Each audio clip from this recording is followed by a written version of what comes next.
Welcome to the Pharmacy Leaders Podcast with your host, Tony Guerra. The Pharmacy Leaders Podcast is a member of the Pharmacy Podcast Network, with interviews and advice on building your professional network, brand, and a purposeful second income from students, residents, and innovative professionals. All right, well, let's make the transition to now the Creative Pharmacist. You went to, and I want to say voiceover is just one job, but you've already said e-learning projects, web-based videos, audiobooks, brand imaging, and commercials. I want to unpack all of that and better understand what it is that you do, and then are the things that you do healthcare related. So let's just take those one at a time. So let's start with the e-learning projects. What does an e-learning project look like? You've obviously had tremendous experience in both business and healthcare. What kind of projects do you do, and what's your job with them? Yeah, the interesting thing about that is e-learning can come in so many different packages. So basically, e-learning is a company trying to provide information to somebody else, whether it's internally or whether it's externally, right? So there are literally dozens upon dozens of e-learning projects in terms of what I've done where I've had to be something other than who I am. The only e-learning work that I've done that's related to my pharmacy background is I did have to do there was a nursing handbook that required the voicing of I think there was about 300 drug names, both brand and generic. So that was a fun couple of days. And things related to that, medical transcription. I've worked, done some e-learning for medical transcription. I've done some e-learning work for companies that are launching a new drug, and you're basically reading almost reading the package insert, talking about all the pros and cons of that particular drug. But the e-learning can take all kinds of manifestations. I've been, a salon owner. I've done This is kind of cool. It's amazing. Auto mechanic. I always tell people, look, I don't need to know how to change your oil. I only need to sound like I know how to change your oil. And that is the key between being a subject matter expert and being a voice actor, because our job is to sound like we know what we're talking about. We don't necessarily have to know. And I would read through scripts. I did this whole course on auto mechanics, and I don't remember any of it because I'm not really reading to remember. I'm just reading to make sure I'm reading the script properly. So many different things. I've done work for Dell computers, for Windows 10 when Windows 10 launched, done e-learning projects for them.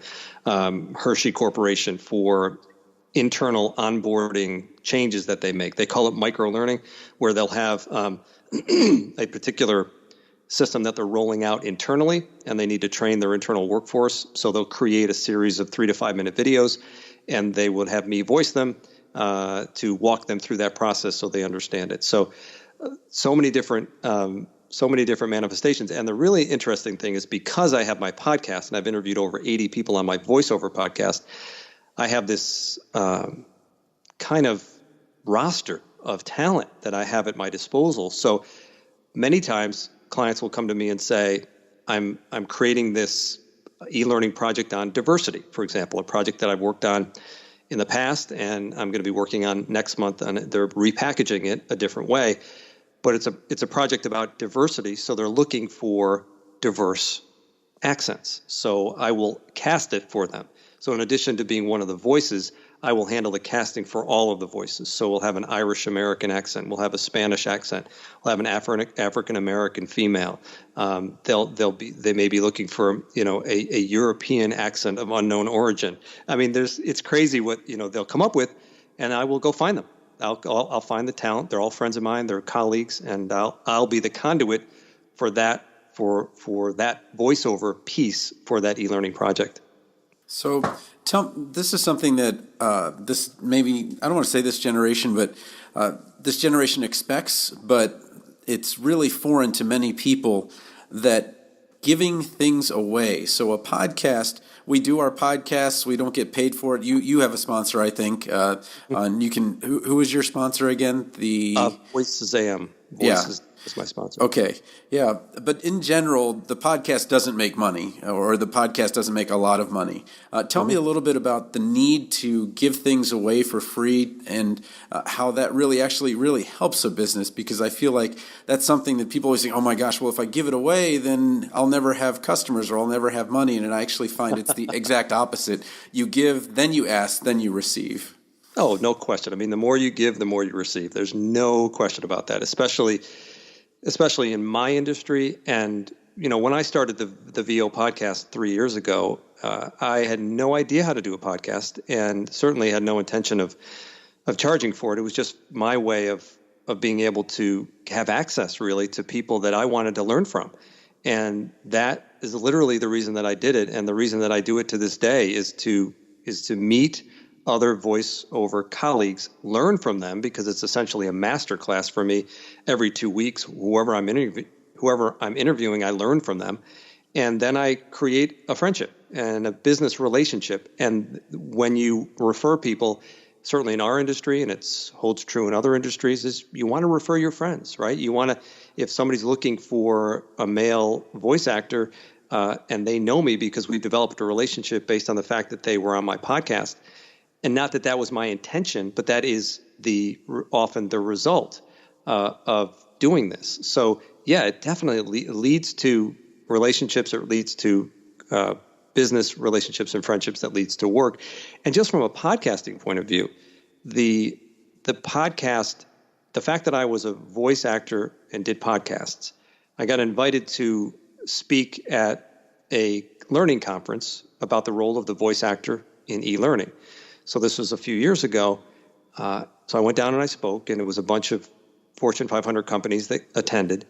And a few months later, I got an email from an executive at Xerox who wanted to create a podcast, had no experience, didn't know how to create a podcast, and was looking for a co-host, which led me to then produce and now co-host the Learning Innovations podcast with my friend Doug Boucher. That led to Doug and I getting invited out to San Diego a month ago to speak at the ATD conference, which is the largest learning conference in the world. President Obama spoke. We didn't get nearly as many people attending our session as he did. I don't know why, but just it was huge, right? And we spoke to a room of about 250 people, and I was speaking to them about the role of podcasting, the power of podcasting, and how to use podcasting in your learning strategy. Now, if you asked me 3 years ago when I booked my first guest on my first episode of my first podcast, that I would be producing podcasts for clients, speaking at the largest learning conference in the world about the power of podcasting, I would have said you're crazy.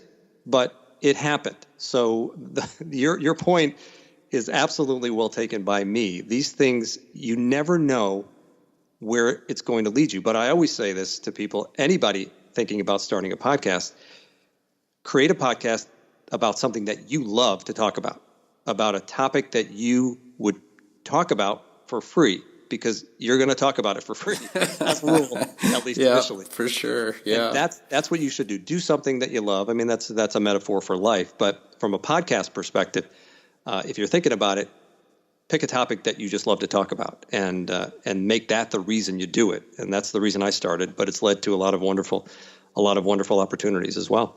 Okay, well, you've talked about e-learning projects. That kind of fits in with the corporate and web-based videos. Is there anything else besides kind of the e-learning that goes into those type of videos, or is that kind of, have we kind of covered that? Yeah, they're all similar. They're just different variations of the same thing. There's e-learning, there's corporate videos, which oftentimes are internal, and there's also branding. So I've worked with companies, in Germany and Norway that are looking for, they need the American version, and they're just branding their company. So they create a video that brands their particular corporate culture, and that's an offshoot of the e-learning. E-learning is more, I'm going to teach you something, Tony. You and I, you're going to listen to this video, and you're going to learn something. You're going to learn how to change oil.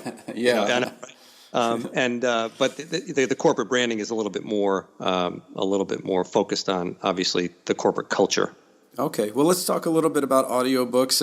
Not necessarily about my book. Mine's nonfiction, so pharmacology. This podcast, as much as I get a lot of flack because there's kind of a disconnect that, pharmacology is kind of its own podcast, and I'm actually interviewing a guy that did a pharmacology podcast. So that's not really my thing. It's really just kind of elevating people within the profession, talking to interesting people, getting away from some of the isolation that I have. But my favorite audiobooks are actually in fiction. And I think you've done both. So tell me a little bit about what it's like to be an actor, because I did actually take screenwriting at Scottsdale Community College. I was an artichoke for a year while I was a pharmacist. So, but tell me a little bit about being on the fiction side of audiobooks. Those tend to be the ones that are kind of cool. You get to tell a story, be another person, besides an auto mechanic or the other things that you play, for real. Yeah. Yeah, I mean, and I didn't do fiction for a while, and I did mostly nonfiction in the beginning, and I've only done a few fiction books, but it was, when you do nonfiction, you are, for all intents and purposes, just being yourself, and you're reading content. You still need to make it engaging and entertaining, but it's nonfiction. So it's you would think it's easier in the sense because, hey, I just get to be me. I just have to read what the page in front of me, but it wasn't until I got my first fiction book that the light bulb went on. I was like, whoa, I mean, I get to be characters. And I did a series but there was, I think, at least 3 or maybe 4 of the books that I did that were Westerns. And there was Laramie Davis was the main character. So I got to develop Laramie and create this persona for him. Certainly got that from reading the book, but I had to impart a voice to him. Nobody told me what his voice was going to sound like. I just had to make his voice sound the way I thought it should sound. And then there were characters throughout each of the books. And what I find fascinating as an actor, the opportunity to actually be a voice actor was revelational for me. I was like, man, I want to do more of this, because you get so engaged in the creation of the character. There was one scene when I hadn't read ahead. I'd only read enough to find out all what the characters that I had to voice were and figure out what their accents were going to be and how I was going to voice them. But at some point, this secondary character in one of the books gets killed. And I was actually bummed out about it because I'd gotten to know this person because I created this personality. I created this persona by giving these words on a page a voice, so they become a person for the person who's listening to the actual audiobook. And when he died, I was kind of bummed out that he died. And so that was really exciting for me. And that the fiction really does give you an opportunity to be creative, again, which I love to do, and actually use your voice to act. Because, we voice actors don't have the luxury of having people be able to see us, because so much of acting on stage and in film and on TV is certainly the visual component to it. But we have to create and paint the picture without being able to move our arms around. And even though we do, you just can't see them. You can't see my face. You can't see my facial expression. So we joke in the voice acting industry that it's much harder to be a voice actor than it is to be a regular old actor, because they get to use all the senses. People can just see and hear and smell sometimes if it's on the stage. But we just have to use our voice for everything. So it's a big challenge, but it's a lot of fun. Awesome. Well, let's talk a little bit about brand imaging. Because I have so much pharmacy YouTube content, I always get these pharmacy school ads, just join this pharmacy school, join that. And they've got, I'll just leave it at interesting. I always stay with the positive. So they've got interesting messages. But how would you brand pharmacy if you were, pharmacy school comes up to you and says, hey, we understand you're a pharmacist, you understand brand imaging, you got this voice and all these things. How would you brand pharmacy to the future pharmacist, somebody who's thinking about the profession? Well, I always fall back on podcasting because I really think, and this as well as I do, Tony, that the future of podcasting, we are in the golden age of podcasting. So when my daughter, who's 19, my son, who's 17, and even now, even is going down to my 13 and 8-year-old, when they want content, the days of sitting everybody gathering around the TV on Thursday night to watch the next episode of Seinfeld are over. We are in the Netflix generation where they listen and watch what they want when they want to, right? So the content, one of the things every organization, certainly if it was a pharmacy college that needed to brand themselves, is you got to figure out what it is your target market listens to. And your millennial target market is definitely listening to podcasts. It's growing, but they're definitely listening through their earbuds. So I would always advocate using podcasts as a component of your learning and or marketing strategy, because you got to get into people's ears. And that's the way people are absorbing content the majority of the time. When they're running on the treadmill or walking the dog, they've got their earbuds in and they're listening. So that's important. But it's also important to make sure that you understand what your target market is interested in. And I think, again, what you're doing with your podcast is filling that gap. I think that, as a rule, pharmacists don't always just think about pharmacy all the time, right? You and I are living proof that we don't think about that all the time. So what is it that what is it that they're thinking about? What is it that they're interested in? Is it entrepreneurship?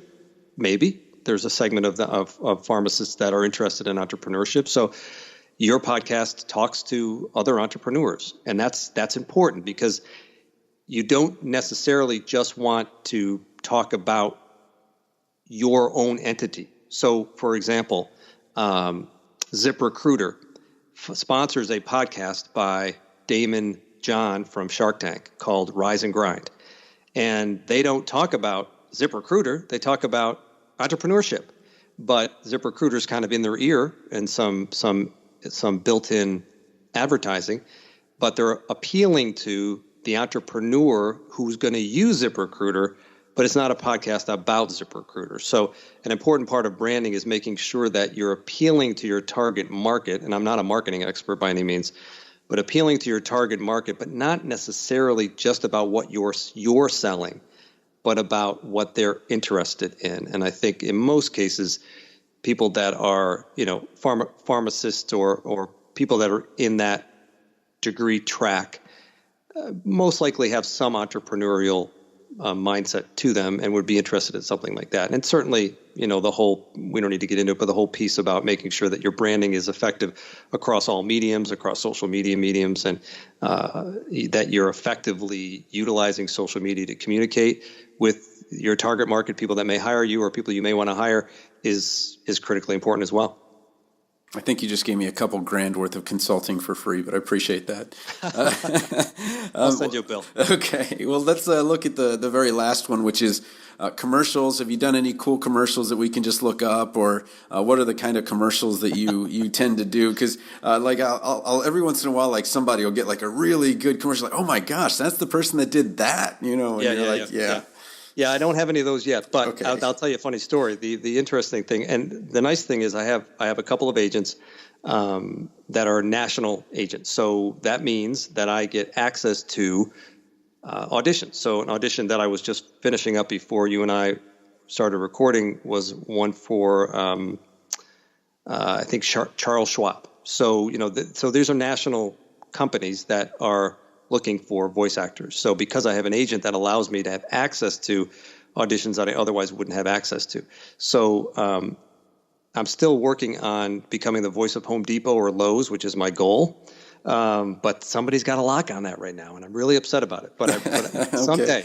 That's on my list of things. There might be a week or two where they lose their voice and they call in the second string quarterback. I can slip in.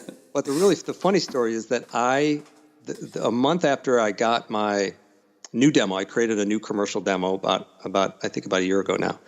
And after I got that, I started reaching out to agents, and I got assigned by a couple of agencies.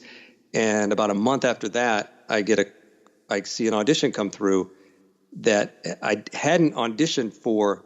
No, I'm sorry. The agency it was a second round of auditions because they had been through one round, hadn't used my agency, and hadn't found who they're looking for. But the specs were for a mild Asian accent. And I was joking with my wife saying, yeah, I just got this audition for a mild Asian accent. It's the second round. And she goes, well, you should audition for that. You can do different accents. And I'm like, I'm not doing that. She's like, why not? What do you have to lose? And I'm like, okay. So I went down to my studio. I just rattled off one audition, just did one take.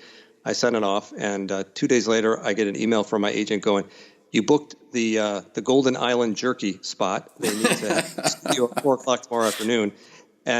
And 24 hours later, I was in studio recording pickups and full-on scripts for Golden Island Jerky, which you can go to my LinkedIn page and also to my website, and you can hear the video, see the video for Golden Island Jerky with my mild Asian accent. So a white guy from upstate New York, very first commercial gig that I ever get was for a mild Asian accent for a job that I wasn't even going to audition for. So I don't know how that happened. I think the lesson, and it's a guy that's close to you, is to listen to your wife.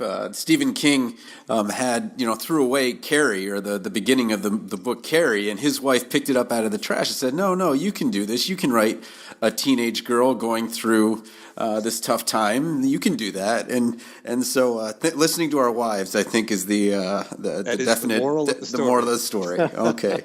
Well, I've asked you a ton of questions. I appreciate you being on for so long. And tell me, is there anything that you want to say that maybe I haven't asked you about? No, I don't think so. I mean, I'm excited about Podcast Snap. You had mentioned that earlier in the intro. And I created Podcast Snap. It's at podcastsnap.com primarily because I was getting people asking me for advice on how to start their podcast. And I'm passionate about podcasting. Obviously, I produce them, and I'm an avid listener of them. So I've gone down the rabbit hole of podcasting, and I'm a believer. And I think everybody should have one. But I found that in order for me to systematize it, because once I had to do that, the Learning Innovations podcast for my friend Doug from Xerox, that really forced me out of the mode of I'm doing this for myself, creating my own podcast, to how do I do this for somebody else on a client-based system. You talked about systems earlier. I needed to create a system that worked for somebody else who was my client. So having been through that process, I'm like, I may be able to do this for other people. So that's why I created a virtual team and launched Podcast Snap. So I'm excited about that. That just launched about 2 months ago, and we're promoting it now, and excited to be able to see where that goes, because I think the podcasting industry, as I said, is exploding. I think there were like 47 million people listen to podcasts weekly this past year, which was up 6 million from the year before. And I think by comparison, just as frame of reference, about 20 million people watch Sunday Night Football, which is historically the highest rated show when it's on TV. So more than twice as many people are listening to podcasts on a weekly basis. So it's huge. And it is the golden age of podcasting. So I'm excited to see where Podcast Snap takes us. Awesome. Well, thanks so much for being on the Pharmacy Leaders Podcast. Thank you. Hi, this is Mike Lenz, and I'm a pharmacist and voice actor who is the voice of memorizing pharmacology mnemonics, flashcards, and fill-ins for the future nurse, doctor, physician assistant, and pharmacist. Now that you've listened to this podcast episode, I want you to come visit my podcast at MikeLenzVoice.com, where I interview entrepreneurs who use their voice to build a side or full-time income. That's MikeLenz voice.com. Thank you for listening to the Pharmacy Leaders Podcast with your host, Tony Guerra. Be sure to share the show with the hashtag #PharmacyLeaders. Support for this episode comes from the audiobook Memorizing Pharmacology, a relaxed approach. With over 9,000 sales in the United States, United Kingdom, and Australia, it's the go-to resource to ease the pharmacology challenge. Available on Audible, iTunes, and Amazon.com, in print, ebook, and audiobook.